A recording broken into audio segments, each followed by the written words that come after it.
13 News Now at 5:30 begins with breaking news just in. The Senate fails to pass a war powers resolution. I'm Janet Roach. And I'm Dana Smith. 51 votes were needed to keep the bill moving forward. It would have given lawmakers an opportunity to demand congressional approval before any further attacks are carried out. The House will vote on a similar measure in the coming days.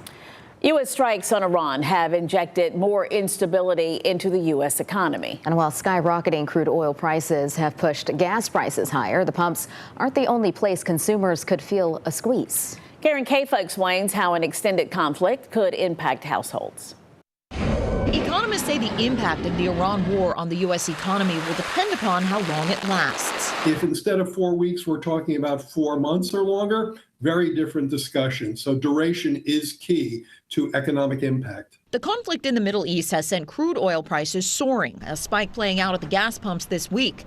Meghna Maharishi, airline reporter for Skift, says higher oil prices could eventually impact the cost of flying. It is hard to tell how much an increase in jet fuel prices might impact airfares, just because airfares are mostly a product of supply and demand, but jet fuel is definitely a factor. Covering higher transportation costs, whether by air or truck, impacts companies' bottom lines. The conflict is also prompting shipping vessels to avoid the Strait of Hormuz off Iran's southern coast. Michael Goldman, general manager for North America at Crude Containers, says taking the long way costs more. We're seeing the routes that ships having to take be much longer, much more costly, going around the Horn of Africa instead of going through the Strait of Hormuz and the Red Sea.